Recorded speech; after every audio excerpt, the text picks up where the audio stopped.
आज दुनिया में जो हो रहा है उसे कहते हैं ना निगला जा रहा है और ना थुका जा रहा है। रूस और यूक्रेन के बीच लगातार टकराव बढ़ रहा है। दोनों देशों के बीच का तनाव अब युद्ध में परिवर्तित हो चुका है। अमेरिका और यूके आग में घी ठोके जा रहे हैं, पर आखिर सवाल ये है कि रूस यूक्रेन पर हमला क्यों करना चाहता है। असल में यूक्रेन कभी रूस का हिस्सा हुआ करता था। 1991 में सोवियत संघ के विघटन के बाद यूक्रेन को स्वतंत्रता मिल गई, लेकिन उसके बावजूद रूस उसे अपनी छत्रछाया में रखना चाहता था। पर यूक्रेन पश्चिमी देशों से अपनी नजदीकियां बढ़ाना चाहता था।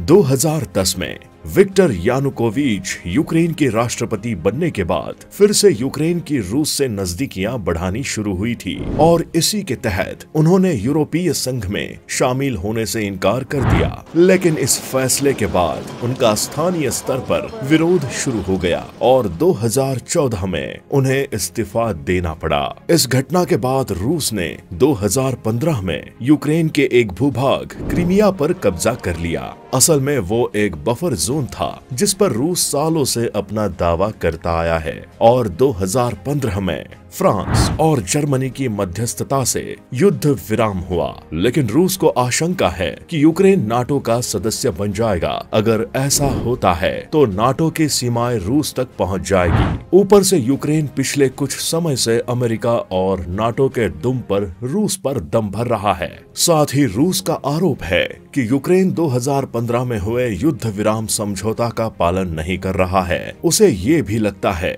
कि पश्चिमी यूरोप की तरफ झुका यूक्रेन उसके सुरक्षा और सामरिक हितों के लिए खतरा है। इन चुनौतीपूर्ण परिस्थितियों में नाटो का प्रमुख होने के नाते अमेरिकी राष्ट्रपति जो बाइडेन ने रूस को चेतावनी दी है कि अगर वो यूक्रेन पर हमला करता है तो उसे गंभीर परिणाम भुगतने होंगे। ऐसी ही चेतावनी ब्रिटेन के प्रधानमंत्री बोरिस जॉनसन भी रूस को दे चुके हैं। हालांकि इन धमकियों का असर रूस पर हो नहीं रहा। इस संघर्ष से भारत पर क्या होगा असर? तो अगर रूस यूक्रेन पर हमला करता है तो नाटो के रवैये से साफ है कि वो शायद इस युद्ध में ना कूदे, पर कम से कम पश्चिमी देश रूस पर प्रतिबंध जरूर लगाएंगे। ऐसे में भारत के सामने दोहरी चुनौती खड़ी हो सकती है। भारत के रूस और नाटो देश अमेरिका, ब्रिटेन, फ्रांस, जर्मनी सभी से बेहतर संबंध है और हमारे सामने सबसे बड़ी चुनौती चीन है। रूस पर किसी तरह की सख्ती होने में साफ है कि चीन रूस के पक्ष में ही खड़ा होगा। रूस की चीन पर निर्भरता बढ़ने पर वो रूस से भारत को हथियारों की सप्लाई पर असर डलवा सकता है। भारत रूस से अपने हथियारों की 50% से ज्यादा जरूरतें पूरी करता है। हाल ही में भारत ने अमेरिकी दबाव के बावजूद रूस से भारत ने S-400 मिसाइल सिस्टम खरीदा था।